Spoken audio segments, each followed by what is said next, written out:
Hey guys, and welcome back to my channel. It is officially August, which is honestly my favorite month of the summer, so fingers crossed for a really good reading month. July was a really good reading month as well, so I wanted to come on here and give you guys my July wrap-up. I read 8 books, I believe. We had a mixture of good and bad. We had some 5 stars, we also had some 2 stars, so it wasn't the best month, but it was good. So go ahead and get comfortable, get a coffee, get a drink, get a snack, and let's jump into the 8 books I read in July. I have 2 5-star reads for the month of July. Oh my god, a bird literally almost ran into my window. What is going on outside? There's a million birds. That's kind of scary. Anyways, we are going to start off with The Poppy War. This is a fantasy novel. I believe it's a trilogy, maybe a duology, but I'm pretty sure it's a trilogy. I'm going to read you guys the back of the book.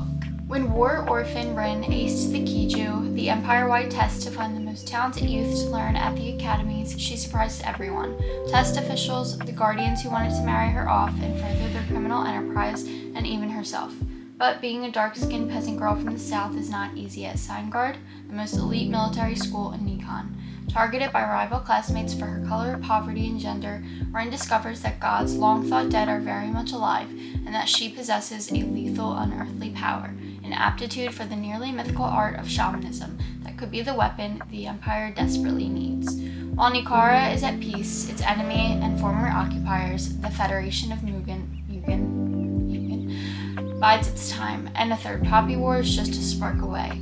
Rin's shamanic powers may be the only way to save her people, yet as she discovers more about the god that has chosen her, the vengeful Phoenix, she fears that winning the war may cost her humanity, and it may already be too late. I adored this book. It is an emotional roller coaster, to say the very least. It's a lot. It's quite a lot, and I love somebody commented on, I actually did a reading vlog for this one, and somebody commented on it and said that they liked how it did not glorify war, and that's exactly the words I was looking for.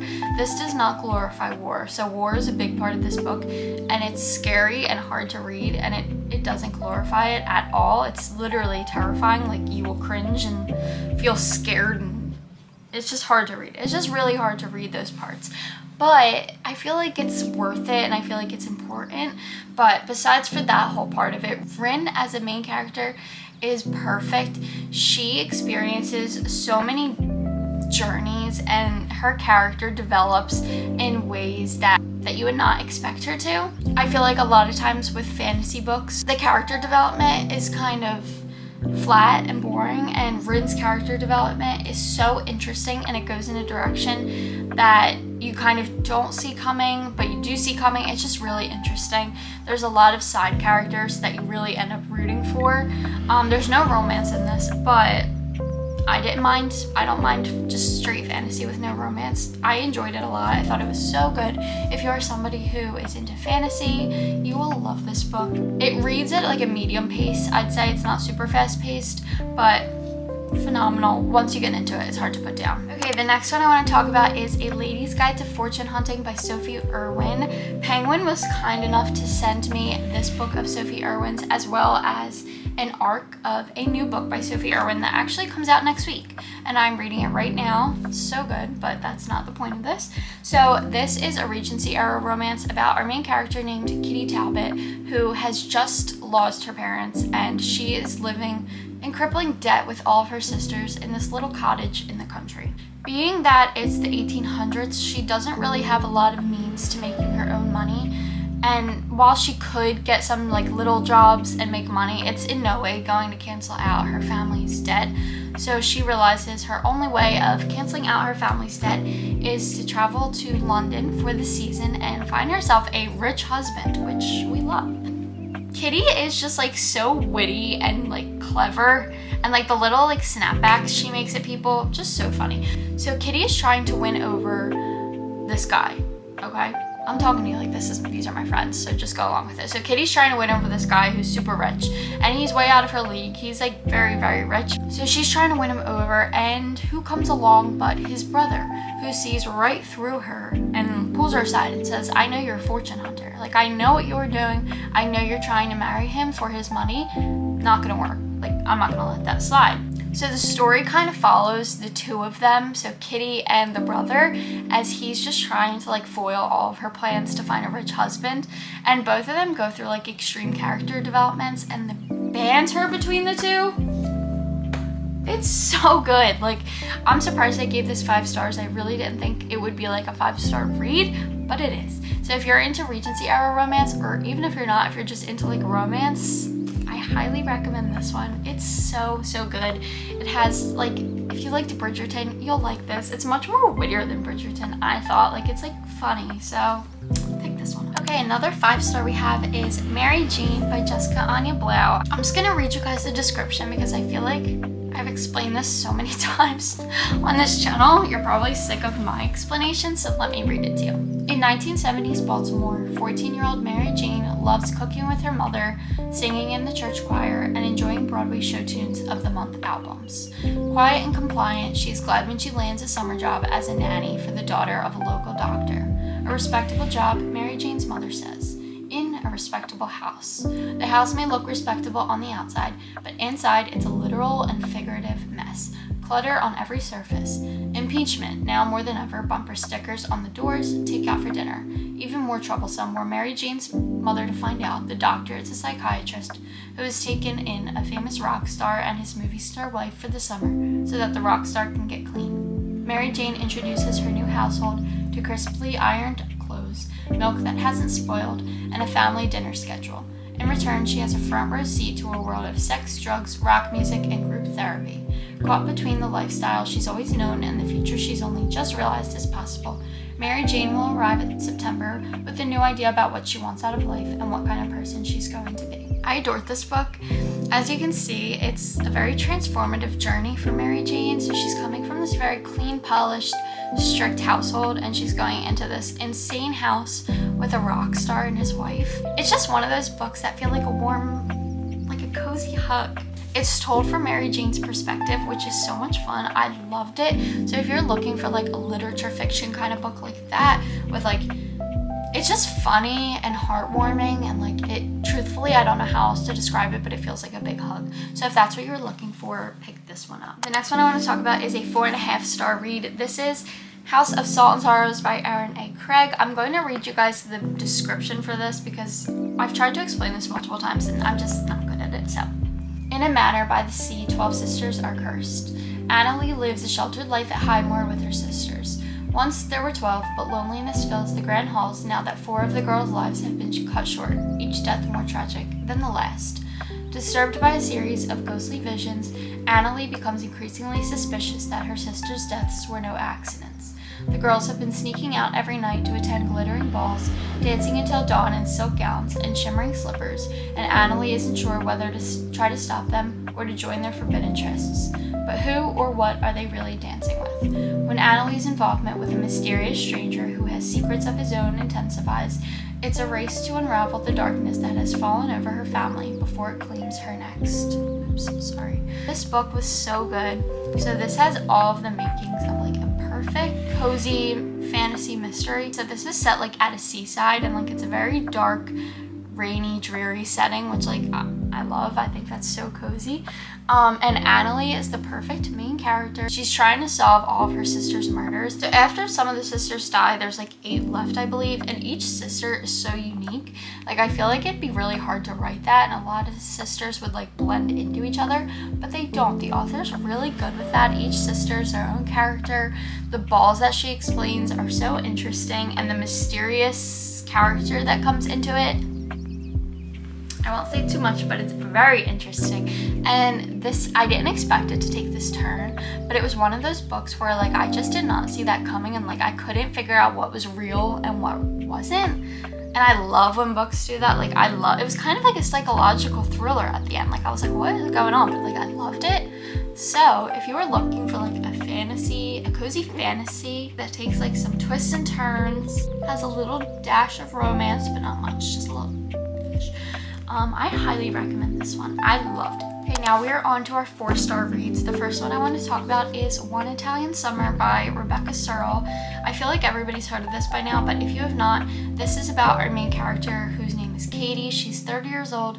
She is in a marriage that's kind of comfortable at the moment, and she's kind of second-guessing her marriage because her mom just died, and she's kind of going through this whole transformation. She's questioning everything. Her and her mom were supposed to go on this huge trip to Italy because her mom spent this amazing summer there when she was in her 20s, I think, and it's all she talks about, and she's been telling Katie her whole life they need to go. It was a transformative summer for her, and she would love to go with her. So they plan the trip, and her mom ends up passing away, but Katie decides to go on this trip by herself. And from the start, like as soon as the author introduces you to Italy, you will want to be in Italy so bad. Like, I'll get into it in a second. So she gets there, and who does she find in Italy but the 30-year-old version of her mother? Yeah, it's crazy. And like, her mom doesn't know who she is, obviously, so it's very confusing, but you just kind of have to roll with it. Like, you just kind of go with it. But I think my favorite part of this book wasn't like the emotions. Like, the emotions of the book were really good, very heartwarming, kind of about giving second chances and like not taking what you have for granted. It was beautiful. But my favorite part of the book was the setting and the food. When I tell you this author explained the food in this book, and my mouth was watering. Like, she explains this tomato salad and this lemon ricotta ravioli. It was so good. Like, I needed to make it. And like the wine she describes, the water, the beaches, like, oh my god, it was just gorgeous. Gorgeous, gorgeous book. So if you're looking for something like that, I highly recommend this one. It was very good. Okay, the next 4-star read we have is The Night in Question. This is by Kathleen Glasgow and Liz Lawson. So this is the second in a series. The first one was called The Agathas, which I loved. It's like these cozy murder mysteries that take place in this coastal California town. So the two main characters are our detectives, and they are these teenage girls, Alice and Iris. Alice is like a popular girl, and then Iris is her tutor, and she's a very smart girl. She has a lot going on in her family life, and she's really just trying to get through school and get to college and get out of there. So Alice is doing bad in school, and her principal assigns her to be set up with a tutor who ends up being Iris. So in the first book, one of Alice's best friends ends up getting murdered, and the two girls work together to solve the murder. And then the second book is them working together for another one. I don't want to say too much because I don't want to give away the first one, but if you are into murder mysteries, you will love these. These are so good. They're super fast paced. They're just so much fun. So I highly recommend those. I gave this one a 4-star. We're getting into the 2 stars. There's 3 of them I want to talk about. So the first one we have is To Kill a Kingdom by Alexandra Christo, and I am so disappointed that I did not like this. This was sold as like a Little Mermaid enemies to lovers retelling. Perfect, right? Like, it sounds great, but I could not connect to either character, either love interest. I didn't care for them. They were very one-dimensional to me, and like, I just was not feeling it at all. Like, I found myself skimming because I was so bored with them. Like, they were so, like, when I say one-dimensional, these characters felt so one-dimensional to me. So the setting of this book takes place in this area where there are thousands of islands, and I feel like they were barely touched on. Like, I felt like the world building could have been so incredible for this, and it just wasn't. So I don't want to spend too much time. I really don't want to like bash this book to shreds, but like, that's my thoughts. If you've read this and you liked it, let me know your thoughts because I'm curious to hear other perspectives. I know a lot of people liked this, but for me, 2 stars. Another 2-star read for me was When I Was You by Amber Garza. This book is about this woman who finds somebody with the exact same name as her. The woman is an empty nester. Her and her husband, for whatever reason, are not really living together at the moment. He's a college professor who is living on campus, and she is living by herself in the house, and her son is away at school. So she meets this woman with the same exact name as her who has a newborn baby, and she's kind of obsessed with her and wants to live her life. And it has so much potential to be really creepy, and it just wasn't. Like, it really just wasn't creepy to me, and it felt like a very overplayed trope. It just feels, I actually want to see when this book was made because it feels so like 10 years ago. It was made in 2020. And don't want to, this is difficult because I want to like talk about it with you guys, but I don't want to give it away.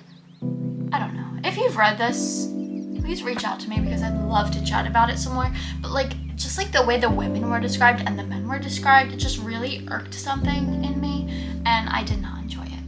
And the last book is another 2-star read. We have The Street by Susie Holiday. This book was set up to be such, I'm so disappointed in this. It was set up to be such a good psychological thriller. This couple moves on to this very exclusive and kind of weird street in Scotland. And you don't know what they're running from, but they're kind of running from something. And they have this FBI agent who's kind of directing them and telling them, like, don't reveal too much about yourselves, stay quiet, don't make too many friends, just keep to yourselves. So you don't really know what led them there, but on the first night the husband and wife move in, they end up getting drunk with their neighbors, which is exactly what they were told not to do. So the morning after, the wife decides to go next door. I forget what reason. I think she wanted to ask for Advil or something, so she goes next door to see the woman who was over last night, only to find that the house completely empty. Nobody lives there. And she goes to like all her neighbors and asks, where are those people who live next door? I met them last night. And everybody's like, nobody ever lived there. Like, nobody's lived there. And it just had like the perfect setup for like something so creepy and like a psychological thriller, but it wasn't. It wasn't. And I was so disappointed in it. Like, I read it so fast because I was hoping for such a good twist, and I did not like the twist at all. It wasn't a psychological thriller at all, and that's kind of what it was advertised as. So I was very disappointed in that. So that's why I gave it 2 stars. That's everything for the month of July. We have 1, 2, 3, 4, 5, 6, 7, 8. Oh, we actually have 9 books. Wait. I'm actually not sure why I included this because I read this yesterday, and yesterday was August 1st. Just go along with it, okay? I hope you guys enjoyed this video. These are like some of my favorite videos to make because I love just like sitting here and pretending we're on FaceTime and chatting about my books. So if you enjoyed this, be sure to go and like and subscribe. And that is it for today. Thank you guys for watching, and I will see you next time.